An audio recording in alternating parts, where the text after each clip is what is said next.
उत्तर प्रदेश में बुलडोजर गरीब बस्तियों पर खूब कहर बरपा रहा है। यदि सत्ताधारी पार्टी का कोई नेता कार्यकर्ता बिना नक्शा पास कराए अवैध निर्माण कर लेता है तो बाबा का बुलडोजर नहीं चलेगा, चाहे वह कितना भी जरूरी क्यों न हो, चाहे विकास के कार्य में कितना भी बड़ा बाधक क्यों न हो। उस पर न तो हिंदू संगठन बोलेंगे और न ही बाबा योगी आदित्यनाथ बोलेंगे। मामला लखनऊ के जानकीपुरम का है, जहां शुक्रवार को जानकीपुरम के विकास को लेकर नहर के विस्तार पर मानचित्र में बनी हुई एक इमारत को तोड़ने पहुंची एसडीए की टीम बैरगलूट। इमारत बीजेपी के कार्यकर्ता होने का पता चलते ही बुलडोजर के पहिए थम गए और इस दौरान विधायक नीरज बोरा भी वहां पहुंच गए। एसडीए वीसी को बिना नोटिस दिए ध्वस्तीकरण पर नेताजी ने सवाल उठाए। हालांकि इंजीनियरों ने इमारत के अवैध होने के नोटिस व कागजात तमाम दिखाए गए, जिस कारण बाद में विधायक चले भी गए। बुलडोजर जेसीबी के पहिए थम गए, बिना इमारत को तोड़े ही बुलडोजर वापस चला गया,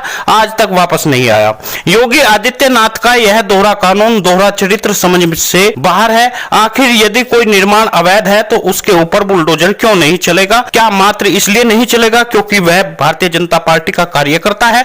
आज देश में देश प्रेम की बात नहीं होती है। आज देश में बदले की राजनीति की एक मोटी लकीर ठाकुर योगी आदित्यनाथ ने प्रदेश में खींच दी है। मगर समझ यह नहीं आता, जो न्यायालय गायत्री प्रजापति पर संज्ञान ले सकता है, आखिर वह न्यायालय अभी तक सरकार के इन कार्यों पर संज्ञान क्यों नहीं ले रहा? उसने पूछा क्यों नहीं भारतीय जनता पार्टी के कार्यकर्ता का अवैध निर्माण पर किस प्रकार की छूट है? यदि यह छूट है तो कौन से कानून के तहत है? वहीं पर उत्तर प्रदेश विधानसभा चुनाव में भाजपा से बगावत कर बसपा से चुनाव लड़ने का खामियाजा योगेश पटेल को बारात घर पर बुलडोजर चला और घर का बड़ा हिस्सा तोड़ दिया। बरेली विकास प्राधिकरण का कहना है ब्लॉक प्रमुख पटेल ने का निर्माण बिना मानचित्र के बनाया गया था और पटेल ने बताया कमिश्नर कोर्ट में यह केस चल रहा है, उसके बाद भी यह ध्वस्तीकरण हुआ। इस कार्रवाई को उन्होंने उत्पीड़न करार दिया। मगर क्या इस तरह का दोहरा कानून कब तक प्रभावी रहेगा? सुल्तानपुर में नामी माफिया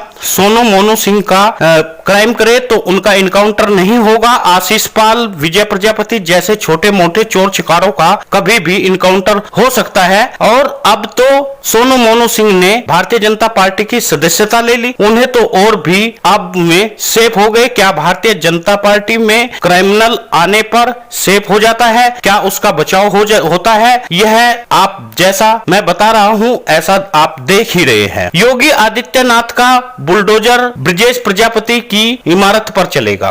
तालाब के किनारे बने छोटी छोटी जातियों के जैसे प्रजापति, कुम्हार, कश्यप, केवट, मल्लाह जैसी जातियों की झोगी झोपड़ी पर यह बुलडोजर चलता रहेगा। मगर जानकीपुरम में विकास कार्य में बाधक इमारत इसलिए नहीं तोड़ी जाती क्योंकि वह इमारत भाजपा के कार्यकर्ता की थी। मगर यह इमारत भाजपा के कार्यकर्ता की थी, इस पर न्यायालय भी संज्ञान नहीं लेगा क्योंकि न्यायालय को कोई भी गरीब की झोपड़ी अवैध निर्माण दिखाई देता है। और प्रदेश में वह निर्माण जो बड़े बड़े बिल्डरों ने बनाए हैं, जो आज विकास कार्य में बाधक हो रहे हैं, जिनका मानचित्र नहीं बना है, वह न्यायालय को दिखाई नहीं देता। एक तो प्रदेश में महंगाई, दूसरा बाबा का गरीब पर चलता हुआ बुलडोजर और उसके बाद बढ़ता हुआ क्राइम और खेतों में घूमते हुए सांड जी का जंजाल बन गए हैं। मगर फिर भी भग कह रहे हैं सब कुछ ठीक चल रहा है। सोचो का यह भांड मीडिया का बड़ा समूह हमारे मूल निवासियों पर कब्जा पाना चाहता है। वीडियो को ज्यादा से ज्यादा शेयर करिए, लाइक करिए और हमारा सदस्य बनने के लिए लाल रंग का बटन है, उस पर उंगली लगाकर काला कर दीजिए।